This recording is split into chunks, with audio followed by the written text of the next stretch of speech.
দুপুরে ভাতের পাতে এই ধরনের মুসুর ডাল আর আলু ভাতে হলে কথাই হবে না। রেসিপিটা কি করে নেওয়া যায় দেখা যাক। নমস্কার বন্ধুরা, মায়ের মামনি রান্নাঘরে সবাইকে স্বাগত। আজকে আমি যে রেসিপিটা আপনাদের কাছে তুলে ধরবো, রেসিপিটা আপনারা প্রত্যেক দিনই প্রায় হয়ে থাকে বাড়িতে। করব মুসুর ডাল। তা মুসুর ডাল করতে আমি আমার পরিমাণ মতো মুসুর ডাল নিয়ে নিয়েছি। আপনারা আপনাদের পরিমাণ মতো মুসুর ডাল নিয়ে নেবেন। নিয়ে 2-3 বার ভালো করে ধুয়ে পরিষ্কার করে নেব। ধুয়ে পরিষ্কার করা হয়ে গেছে। এখানে আমি এই বাটিতেই পরিমাণ মতো জল দিয়ে লবণ হলুদ দিয়ে সেদ্ধ করতে বসিয়ে দেব। পরিমাণ মতো লবণ দিয়ে দিলাম, দিয়ে দেব হলুদ,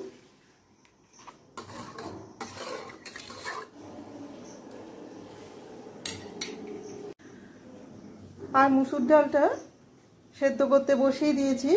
অপরদিকে মুসুর ডালের সাথে আলু ভাতে না হলেই নয়, তাই আলুটাকে আমি সেদ্ধ করতে দিয়ে দেব।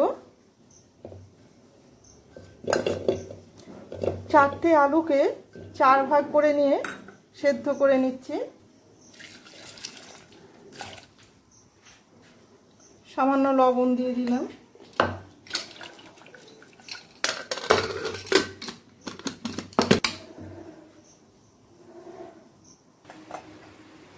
ডালটা সেদ্ধ করা হয়ে গেছে। আমি জলটা কমে গেছিল দেখে আর একটু জল দিয়ে পাতলা করে নিয়েছি। মুসুর ডাল পাতলা পাতলা খেতে বেশ ভালোই লাগে। ডালটা ফুটেও গেছে। এবার ডালটা সরিয়ে রেখে কড়াটা বসিয়ে নেব। গ্যাসে কড়া বসিয়ে সামান্য সর্ষের তেল দিয়ে দিলাম। দিয়ে দেব 2-3টে কাঁচা লঙ্কা, আর ফোড়নে দিয়ে দিচ্ছি কালো জিরে। কালো জিরেটা 2 হাতের তালুতে একটু ঘষে নিয়েছি। ফোড়ন থেকে সুন্দর গন্ধ বেরোতে শুরু করে দিয়েছে। এবার গ্যাসের ফ্লেমটাকে কমিয়ে দিলাম। এবার ডালে ফোড়নটা দিয়ে দেব।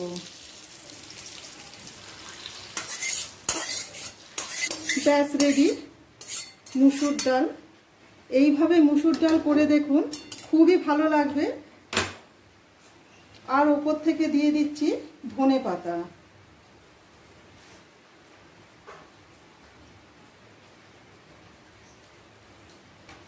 তবে তরকাটা দিয়ে দেওয়ার পর, অর্থাৎ ফোড়নটা দিয়ে দেওয়ার পর অবশ্যই ঢাকাটা দিয়ে দিতে ভুলবেন না। কেননা কালো জিরে আর কাঁচা লঙ্কার যে সুন্দর গন্ধটা, সেই গন্ধটা ডালের সাথে মিশে গিয়ে ডালের স্বাদকে আরও বাড়িয়ে দেয়। ওই একই কড়াতে দিয়ে দিচ্ছি আরও কিছুটা সর্ষের তেল। আমি আলুটা সেদ্ধ করতে দিয়েছিলাম। ডালের সাথে খেতে আলু ভাতে তো তুলনাই হয় না।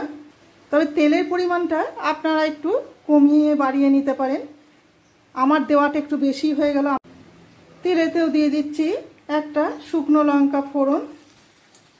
শুকনো লঙ্কাটা ভাজা হয়ে গেছে। এরপর দিয়ে দেব কালো জিরে, কাঁচা লঙ্কা,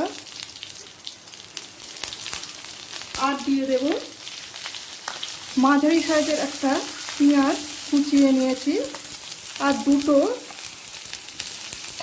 রসুনকেও কুচিয়ে নিয়েছি। আর বাকি যে পেঁয়াজটা রেখেছি, এই পেঁয়াজটা আলু ভাতে মাখার শেষের দিকে দিয়ে, কাঁচা পেঁয়াজটা দিয়ে মাখলে এর স্বাদ, আলু ভাতের স্বাদ আরও বাড়িয়ে দেয়। এবার দিয়ে দেব পরিমাণ মতো লবণ, 1 পিঞ্চ হলুদ দিলাম, দিচ্ছি 1 পিঞ্চ গরম মশলা দিয়ে পেঁয়াজের সাথে ভালো করে মিশিয়ে নিয়ে গ্যাসটাকে বন্ধ করে দিলাম। এবার যে পাত্রে আলু ভাতেটা মাখবো, সেই পাত্রে আলুটা সেদ্ধ করে আমি আলাদা জায়গায় করে নিয়েছি। এবার এতে পেঁয়াজটা রেখে দিয়ে মেখে নেব। একই সাথে দিয়ে দিচ্ছি সামান্য রেখে দেওয়া কাঁচা পেঁয়াজ কুচি,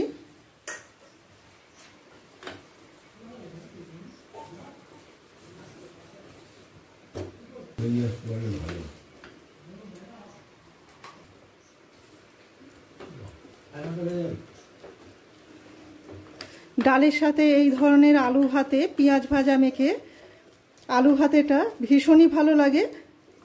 নন বেঙ্গলিরা যেটাকে আলু চোখা বলে।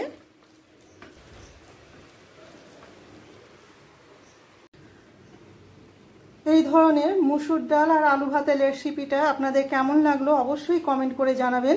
ভালো লেগে থাকলে একটা লাইক, শেয়ার আর সাবস্ক্রাইব করে রাখার অনুরোধ রইল। আমার চ্যানেলটিকে যারা সাবস্ক্রাইব করেছেন তাদের অসংখ্য ধন্যবাদ। আর সাবস্ক্রাইব করে দিলে আমার দেওয়া নতুন রেসিপিগুলো আপনাদের কাছে সহজেই পৌঁছে যাবে। সবাই ভালো থাকবেন, ধন্যবাদ।